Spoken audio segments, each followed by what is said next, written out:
Hi everybody, it's Richard here again and welcome to another video.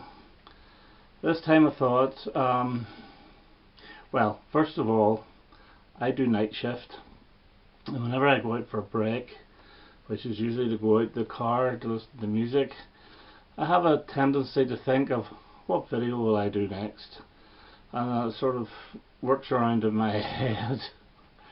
I came up with this idea to see if I could show 10 albums which I think are very, very strong albums, really good, but they are tarnished slightly because of the inclusion of one song which I don't like. Not that I don't like it, I just don't think it may be the same quality level as the rest of the album. So to come up with 10 was actually quite difficult, because there's some pretty good albums which have got more than one song that I'm not keen on. But I'm had enough of these 10, and I think I'll explain the song. Well, I'll tell you the song of each album and why I don't think it's as good. So there's a couple of albums I haven't shown here before, and the first one up is Cat Stevens' Teaser and the Fire Cat, released in 1971.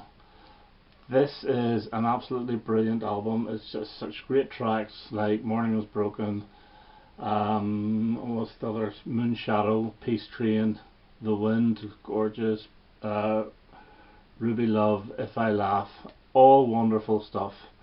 It is his best album, but there's one song on this I just do not like and I can't stand, and it's called Changes 4. I just think structurally it's awful. There's no tune to it, and it's a bit of a mess. And I believe actually the New Seekers covered Changes 4, so it is quite well respected, but I just don't like it. And incidentally, the B-side of Morning Is Broken is a song called I Want to Live in a Wigwam, which is far better, and I think it should have been on the album. So Cat Stevens, Teaser and the Fire Cat, brilliant album apart from Changes 4. Next up, this is Sweet Desolation Boulevard. This is a good glam classic from 1974. It's got the original version of Fox on the Run on it. It's got Turn It Down and 16s on it. Really good, strong album. Lady Starlight's brilliant song. Solid Gold Brass is a good rocker. But at the start of side 2, there's an 8.5 minute long song called Man with a Golden Arm, which is mostly a drum solo. It's good. The majority of it is a drum solo, and it's the most boring piece of work out. I know Mick Tucker was a great drummer, but yeah, it's okay to hear that sort of thing in concert, but to get it on a studio album, no. So anyway, this actual album here is a reissue, and it redeems itself a bit because it actually adds 2 tracks on, a couple of tracks, might even be 4 tracks on here, some of the B-sides, and they're excellent. So Desolation Boulevard, good, strong, sweet album apart from Man with the Golden Arm. Right, I'm going to maybe ruffle a few feathers here. Sgt. Pepper's Lonely Hearts Club Band, one of the best LPs ever, yeah. But I cannot stand, well, no, that's not true. It's okay. But George Harrison's song Within You Without You, 1, is too long, and 2, it's not the same quality as the rest of the album, to be quite honest with you. The rest of this album is fantastic, but the song Within You Without You is such a dirge. I do think that Only a Northern Song is a better song and would have been better on this, even though ideally I would have loved Strawberry Fields to open side 1 or side 2, sorry, of this, and then go into When I'm 64. But this is the only downside of this brilliant album. And when people talk about George Harrison's best Beatles songs, they never mention Within You Without You, and that's for a reason. It's not very good. They'll go back to Taxman, and some will even say I Want to Tell You's really good, which I think is okay, but they'll normally talk about While My Guitar Gently Weeps, and also the 2 songs off Abbey Road. So this would have even been better without Within You Without You, or as a compromise, reduce it to half the time because it is far too long. So that's the Beatles, Sgt. Pepper, and Within You, Without You. Next up, if you're a fan of this duo, you will know exactly the track, I'm saying track rather than song, that I'm talking about, and that's Voices of Old People, where Art Garfunkel went out into some old folks homes in America and just recorded these old folks chatting away and talking about the past and so forth. Interesting, but it's a waste of track space, to be quite honest with you. And I think it was just there to fill up the album because Paul didn't really have any other material. There is one song that wasn't released on album around this time called You Don't Know Where Your Interest Lies, which was the B-side of, or maybe a double A-side, with Fake in it. But it wasn't very good, and it's actually a bit of a sexist song, to be quite honest with you, for this day and age. So I think maybe a little bit more time and another song would have been great, because it does spoil the run of an almost perfect side one. So that's Bookend's album by Simon Garfunkel and Voices of Old People.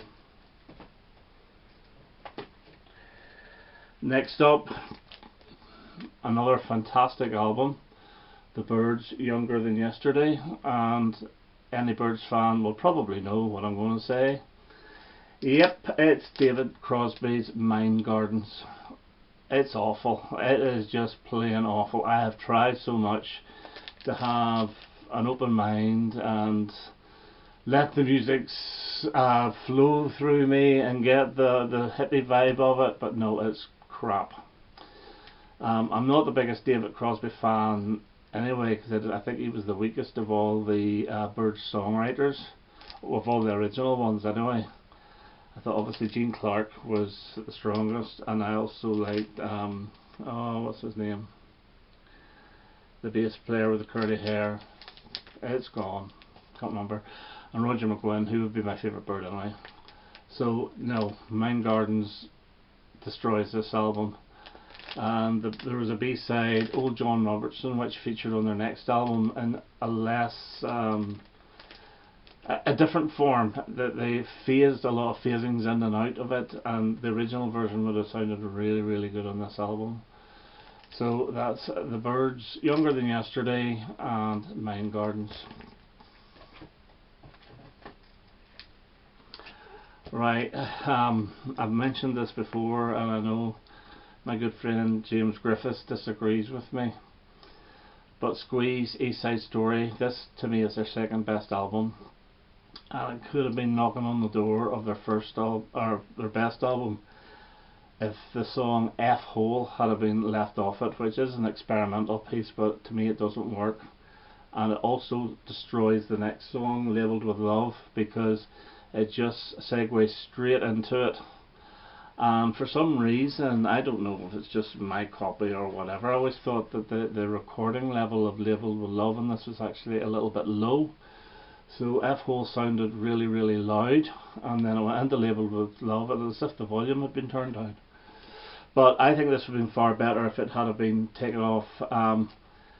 I personally would have taken another one off, although it's not bad, a song called There's No Tomorrow. But although it's not bad, so I give it a bye ball. But F Hole I just think is rubbish. Sorry. So Squeeze, East Side Story with F Hole.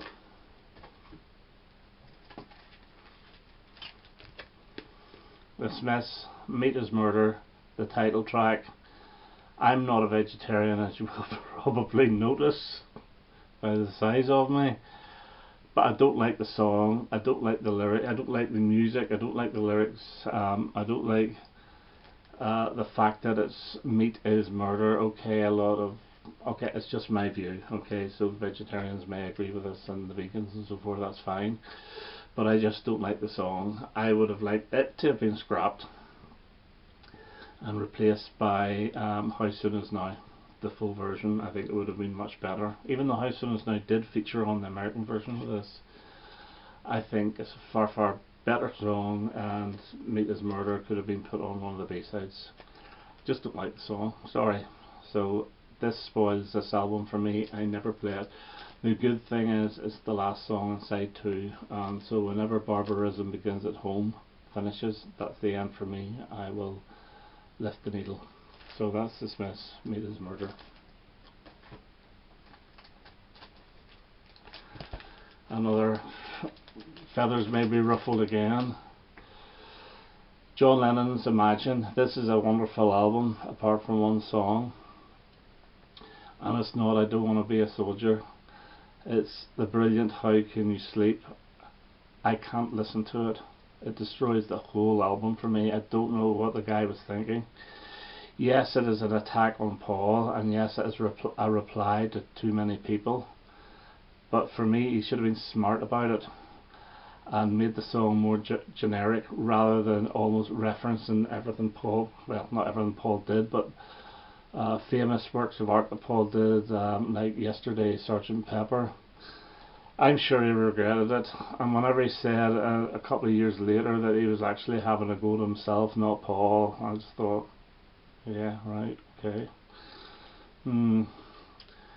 So it does destroy the album for me, and I cannot listen to that song at all, and it is such a shame because the rest of the album is brilliant. And it would have been my second favourite John Lennon album, but it's sort of relegated to about 4th now because of that song. And what makes it an even bigger pity is the song is really, really good. It's brilliant. So if you want to hear that song, there's a similar one called Steel and Glass. It's the same sort of type of structure, and it sounds very, very similar. But I would tend to go to Steel and Glass. I will never play How Do You Sleep. Sorry. So that's John Lennon's How Do You Sleep from Imagine.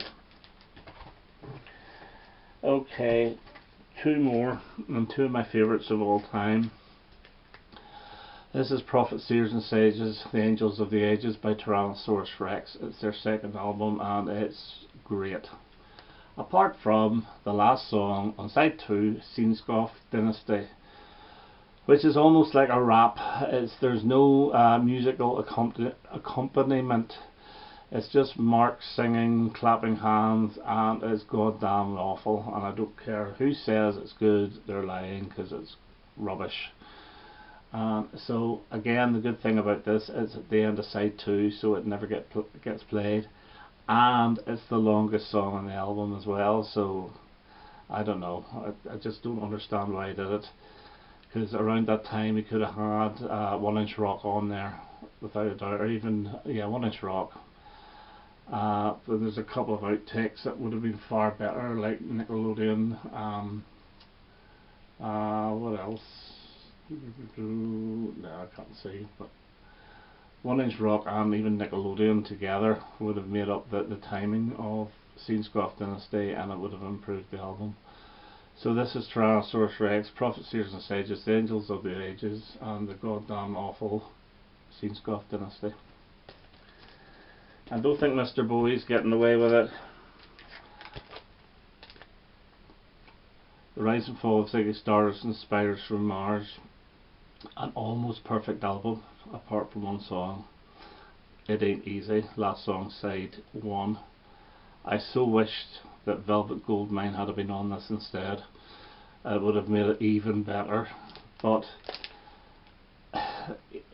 for some reason he was toying about with this song and actually demoed it for the Hunky Dory sessions, and it never made it. So how it managed to make this album, I don't know why. And Velvet Goldmine